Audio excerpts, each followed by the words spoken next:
If you were to make a Mount Rushmore of the 4 most important directors in American cinema history, Marty Scorsese might take up all 4 spots. Thank you! His movies haven't made the most money, and he hasn't created franchise IP that has been milked to death by corporations, but the guy loves movies, more than probably anybody else alive right now. This 80-year-old guy still spends his weekdays making masterpieces, and on the weekends, his favorite hobby is saving film. Literally. Why restore films? My first response is, how could we not? So if there is a person we should probably listen to when it comes to talking about the future of movies, Scorsese is probably worth hearing out. And fans across the internet have been getting offended by him for years now, after what he said back in 2019 while doing press for The Irishman. A film that's like a theme park film, for example, the Marvel type pictures, where the theaters become amusement parks, that's a different experience. And it's not even, I was saying earlier, it's not cinema, it's something else, you know, whether you go for that or not, but it is something else, and we shouldn't be invaded by it. That's a big issue. Movie fans on every corner of the internet exploded, some getting pissed that Martin Scorsese would say such a thing about She-Hulk, and the rest of the internet went to war to defend this guy. So let's make one thing clear about my perspective. I am an up-and-coming filmmaker who just loves movies. I have made a living off of making videos for quite a few years now. I'm now lucky enough to work with a bunch of my friends on these projects because it helps us all make money, and I use my money to hopefully help me make movies because I love coming up with a story and getting together with a bunch of friends to make it come to life. I love praising movies, I love debating with someone I disagree with about movies, I love listening to 4 different podcasts that talk about the same movie to hear what everybody else thinks about the most recent release. It's just a very big part of my life, and it has been that way for almost 15 years now, and it's become my turn to talk about this topic, which tends to make some people who spend too much time on the internet a little too upset. It was woke in capital letters. So let's talk about what this video is and what this video is not. This is not a video talking down to a Marvel fan, saying if you get enjoyment out of these movies, you are a soulless loser who will never understand the difference between good and bad cinema. Even though I think we can collectively agree that we all lost some brain cells from watching Thor: Love and Thunder.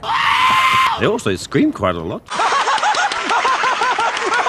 The Marvel Cinematic Universe has never been my favorite, but they've had some undeniably good movies since 2008. And nobody else has ever been able to seamlessly pull off a huge franchise that intertwines so many smaller franchises like Disney has. The only other thing that really ever came close to achieving the same goal was the classic monster movies from Universal that began almost 100 years ago. But even that ended back in the 50s and didn't reach the global heights of something like the MCU. Even DC had to pull in the guy that solidified Marvel being able to make any movie about any bizarre character they wanted to reboot their whole brand. So I respect what Kevin Feige has done, but I remember being one of the few, long before Phase 3 even ended, who said, has somebody else noticed that a lot of these are like exactly the same movie, or is that just me? And yes, there is an exception every once in a while, but Marvel has been dominating the theaters with a concrete formula of copying and pasting the same story over and over and over and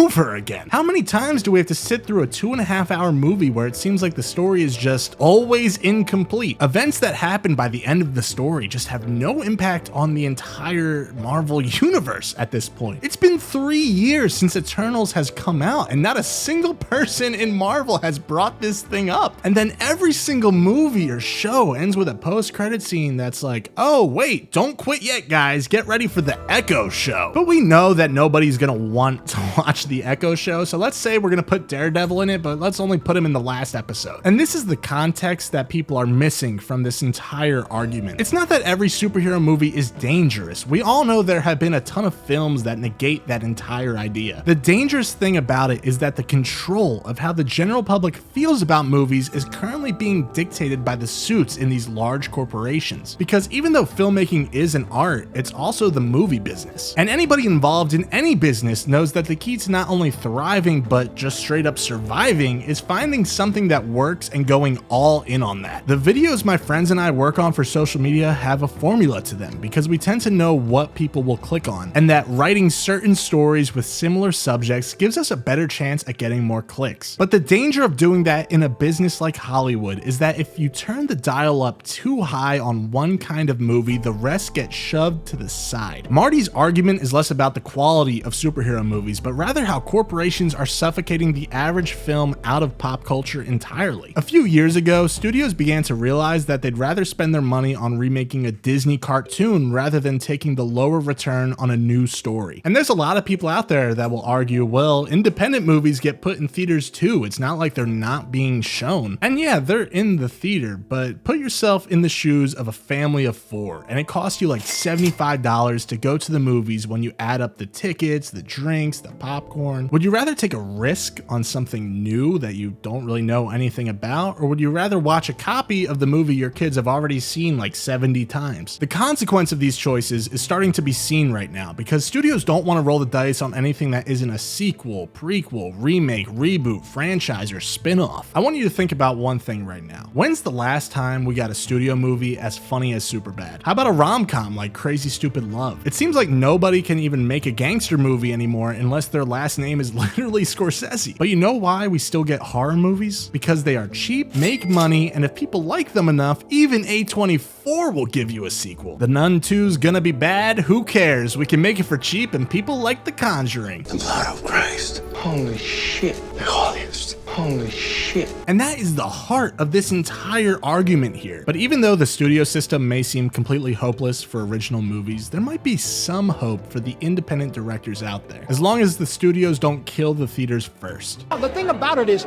that it would be great to see not only blockbusters on a big screen and franchise films on a big screen, but also what they consider now indie films. And I don't like that title. I think that categorizes a film or pigeonholes it. I think they're films for everyone. Otherwise, the theaters will only become for films that are action films. That's all I'm concerned about.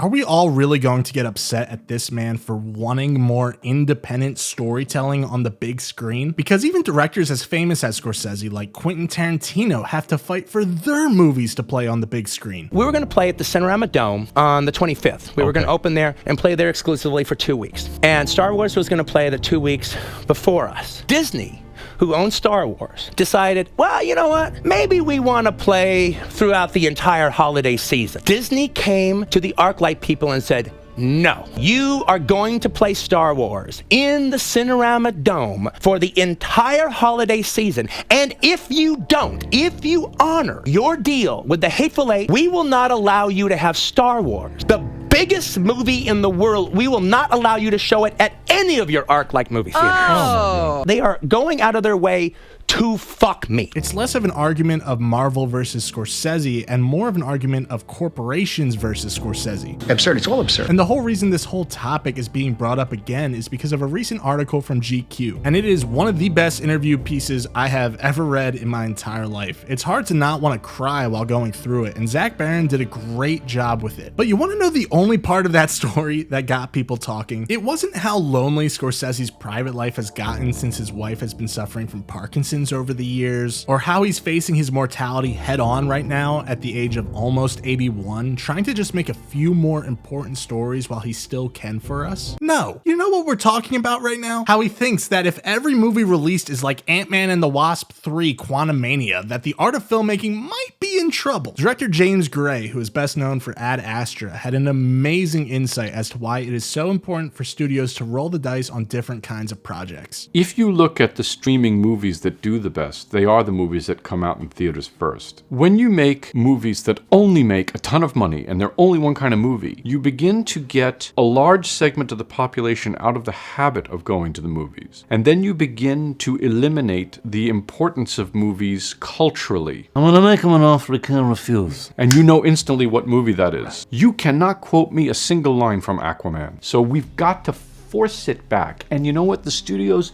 should be willing to lose money for a couple of years on art film divisions. And in the end, they will be happier because it'll come back. That's what I think. And the longer we go without studios making more of an effort to put out smaller, more original projects, the darker the future of movies becomes. I love Denis Villeneuve, and he recently said that the future of cinema is IMAX and the large formats, and that the audience wants to see something that they cannot have at home, that they cannot have on streaming. They want to experience an event. And if we are going going off of how audiences currently treat movies. He's right, because these studios have trained us to only go to the theater if something is big enough for the big screen, or connects to something even bigger that will happen when you buy a ticket for the next movie. But I think deep down, the general public wants to experience something different, something great on the big screen. And you don't need 4 action scenes and an over-the-top third act to do that. Call it a fluke because of a Barbie meme, or call it Christopher Nolan being the best director in the game, but Oppenheimer made almost $1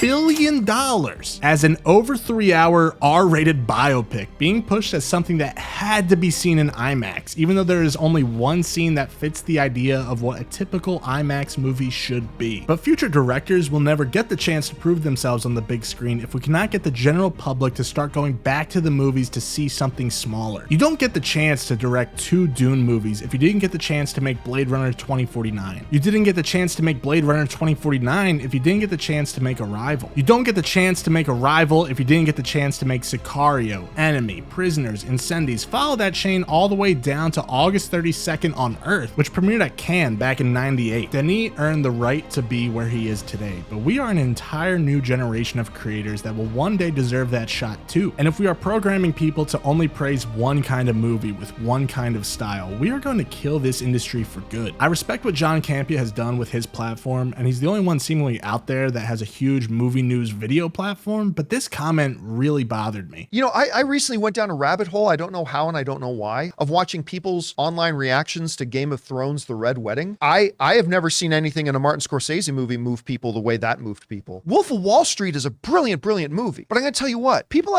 can identify more and relate more to a Ms. Marvel about a young girl who find it awkward to be in high school and searching for identity and what her place in the world is. Yeah, turns out she has a superpower too, but I mean that then a rich billionaire dude who gets busted by the feds and goes to prison. Listen, I loved Game of Thrones, and I even liked Ms. Marvel too, but saying that filmmaking always has to get a huge reaction or needs the most surface level form of relatability is just not a great way of looking at the possibilities of what movies can be. The point of movies is to give you every kind of experience, and we should be able to get a corrupt Jordan Belfort story without making him the villain of a Superman movie. What Marty is saying is that there should be room for every kind of movie. One that depicts what it feels like to be lonely and furious, like Taxi Driver. Or one that depicts a champion boxer, but the story focuses on his abusive relationship at home, like Raging Bull. Or one that depicts what a hectic late night in New York City looks like in After Hours. Or one that depicts a different side of the Jesus story that we have never seen in anything else besides The Last Temptation of Christ. Or one that depicts what it would be like to grow up in the dark, crime-filled underworld alongside Henry Hill and Goodfellas. These all deserve to play in the theater next to other great superhero movies with distinct voices like Spider-Man 2, The Dark Knight, Logan, Iron Man, Into the Spider-Verse, The Winter Soldier, and Watchmen, just to name a few. Not just the ones that feel like they were written by ChatGPT and purposely leaves a pause for the audience to clap.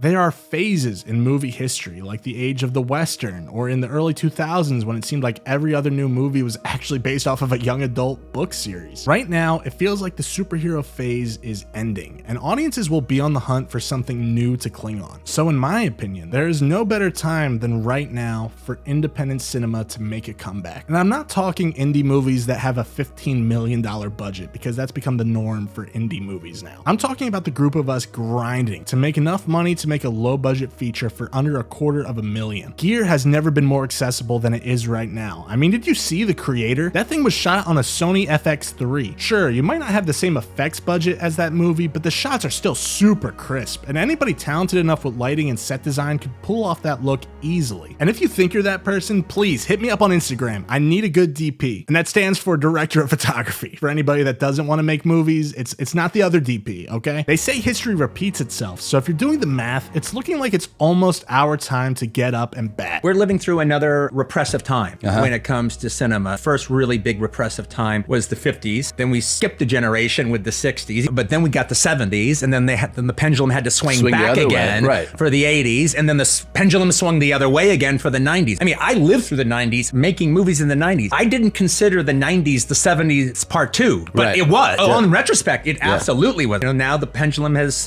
swung this way again. So I'm just waiting for the pendulum to swing back to. Yeah, me too. You know. Our indie movies need to draw in a crowd, need to be something that makes enough people feel something. Like, they want more of it. If these studios won't give us the money and freedom to create our own projects, then we say fuck them and do it ourselves. If the Netflix algorithm doesn't push your movie because it doesn't start with an action scene, then we say fuck them and we do it ourselves. Platforms like YouTube allow filmmakers to connect with each other and build relationships with an audience who will hopefully support your future projects, getting us all closer and closer to making the movies that not only we want to see, but hopefully a couple of other people out there do too. Because at the end of the day, why do you think I even brought this YouTube channel back in the first place? Thank you guys so much for watching. I know, it's crazy. You have another video from me this soon. I can't believe it. It's wild. And thank you so much again, because this video wouldn't be possible without our man Ryan. You know, hit him up to make videos for you. I'm telling you, he's the best editor out there. He's better than me.